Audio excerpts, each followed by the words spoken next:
All right. Welcome back to the Time to Grow Up Dad podcast with your host Chong. And I just edited the episode that I did with Lily. And this is possibly an episode that at that point in time when I had the chat with Lily, it didn't really hit me. But I'm going to start by saying this. After having the conversation with her and after having a separate private conversation with Claire, and again, this is my own thoughts here.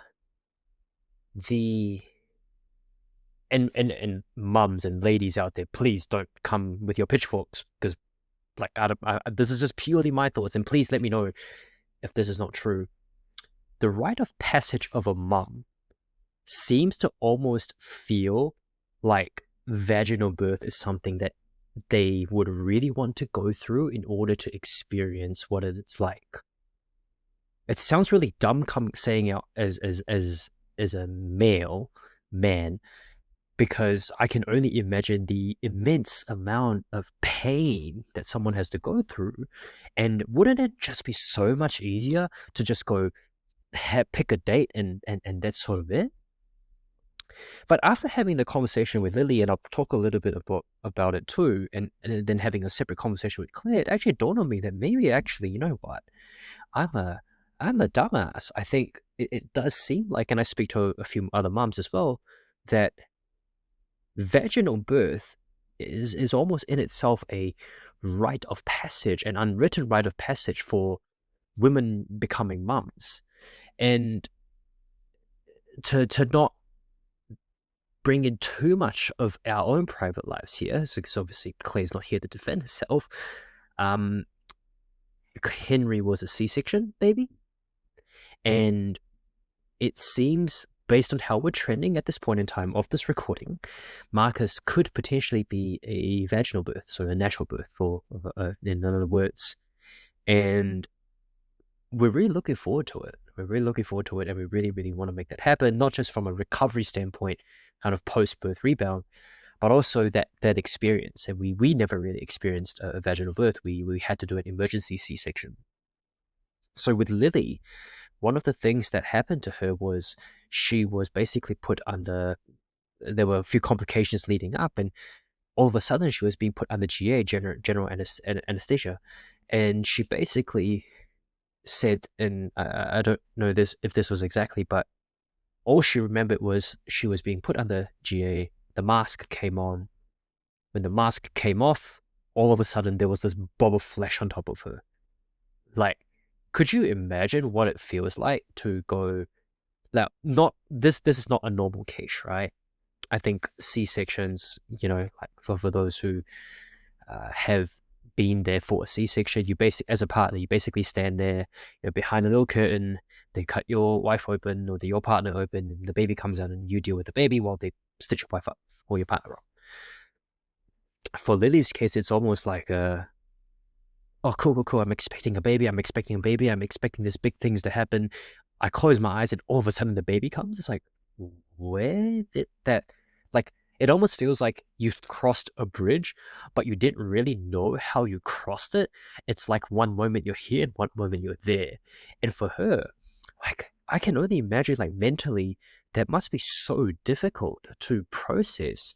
Could you, like, this is kind of the same analogy of, like, one moment I'm crossing the street and everything's all good. Next moment I woke up in the hospital, and wondering what happened to my limbs and why am I strapped to a heart rate monitor.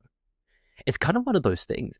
You don't get to, not that you want to experience the pain of being in an accident, but you, like, one moment you're here, next moment you're there. It causes so much mental discombobulation that I think, like, for in Lily's case, like, it took so long for her to work through that. And man, my fucking hats off to her. Like, I can only imagine. And this is probably, ironically, it's going to be another jujitsu reference.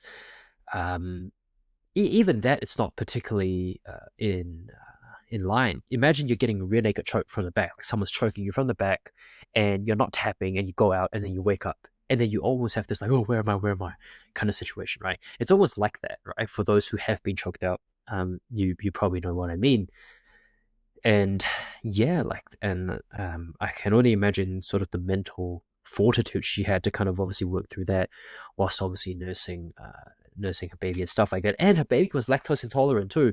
Could you imagine, like, finding out that that after you've gone through all of that, that your baby is lactose intolerant, and now you basically can't even breastfeed, and you have to go to the formula after experiencing all of that? Man, like, and I think like mums are fucking so underrated. Like, excuse my language, but the shit that they go through makes, like, I mean, don't get me wrong, like, men, father, mental health, very important, but I think like mums are, Jesus, like, you guys are, puts a whole new perspective to, my own mum kind of going through all the shit that she's gone through to bring me up into this person I am. That's for damn sure. Something else that she also mentioned is community, particularly postpartum. See, Lily is a personal trainer and she works with mums. And yeah, like, being like going from being a non-parent into a parent, I think one of the hardest things that, at least from my experience, from my very personal experience, is that the number one person or people that will kind of be there for you is going to be your parents and obviously your in-laws, if they're around, right? But it becomes so hard to relate because it's almost such a big generational gap that there going to be things, and I said this in my last reflective episode that I did with Kelly. They're going to be like, in similar vein, they're going to be things that they will say that you wouldn't necessarily completely agree on, but who else are you going to ask? Because you basically went from being a couple, or in some cases worse, a single lady, into basically a family. And the first person that's possibly going to be giving you advice are people who are, whilst our parents themselves, a generation, like, it's basically a generation before you. And a lot of the stuff they would say could potentially be, either outdated, or it doesn't sort of ring true to your own sort of like philosophies and beliefs. And one thing that Lily said was the community that she has is a lot of the new mums come together because they're kind of just almost supporting each other, particularly with new mums. It's like, oh my God, you're going through that. Yeah, we're going through that as well. You're going through that. We're going through that as well. I think having a community of very similar, not just like-minded people, similar people in similar situations, it's actually potentially more beneficial than, I think, having a community of someone who is miles and miles beyond. Because whilst they can tell you that, hey, this is normal, you're going to experience all of this, and I've personally experienced this before, for someone to hear that, being a new parent, it's like, yeah, I get that logically, but that's not what I need right now. What I need right now is less so of uh advice, more so of just someone that I can relate to on a very similar level, because it almost feels like I'm going on this journey all alone. Like, factually, that's not true. But for a lot of new parents, and we experienced this, I certainly did, from a psychology perspective, that's definitely true. The moment I became a dad, I was like, fuck, like, what do I do now, right? And I think I even went through like a couple of stages where I'm like, Jesus, like, yeah, everyone's a dad, but, and they can tell me all these things, and they've done a lot of stuff. Like, I've talked to a lot of dads on on this podcast as well, and obviously now I'm in a much better spot. But back then, it almost feels like I'm doing it all alone and asking advice from other people. Like, I get the advice, bro, but, like, that's not what I need right now.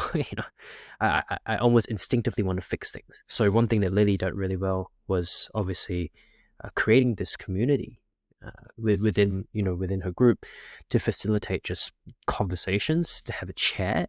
And I think that's amazing. I think that's really, really good. And I can't remember, was this off air or on air that she said this, so I do apologize, Lily, if you're hearing this. But something she also mentioned was about working really, really hard, and then coming to a realization that she spent so much time trying to rebuild herself financially, obviously with the partner's obviously there to help, that she almost lost, she almost regretted, maybe, on losing a few months of seeing her baby grow up. Sorry, I can't remember her baby's name. And that's really personally where I am at the moment, if I'm going to be completely honest. It's such a struggle. I'm for privacy's sake and for personal reasons, I'm not going to name anyone or any people here. But essentially, I ended up finishing up a relationship with a specific company, not because I didn't like them at all. In fact, like, if it wasn't for them, I definitely wouldn't be in this position financially and having this freedom to work from home and all this good stuff and build all these awesome connections with different people from the industry and made friends, so many friends along the way. It was really kind of that realization of, man, like, maybe money is important, but hearing people say this, and Lily's kid is a lot younger than mine, and hearing someone who says that when their kids are younger than mine and they already came to this like crossroad, was like, I really want to make sure, at least up till Henry and Marcus both ends up in kindy, that I want to almost be there every step of the way.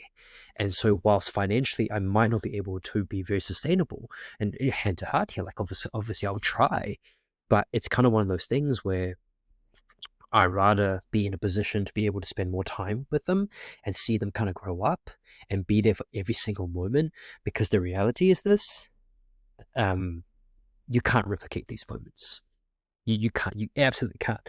And and this is a cliche, but basically every moment that has passed, even if you think you can replicate it, it's a deja vu kind of situation.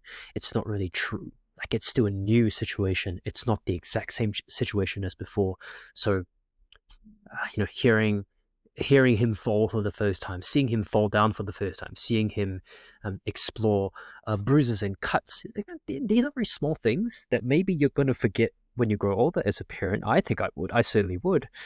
But at least I can safely say to myself, like, I've experienced these things. I was there to witness it. I was there for everything. And, I hate to say it, I want to be that dad. I want to be that dad to show up to kindy, at their weddings, at their graduation, and said, yeah, man, I've been there for all of it.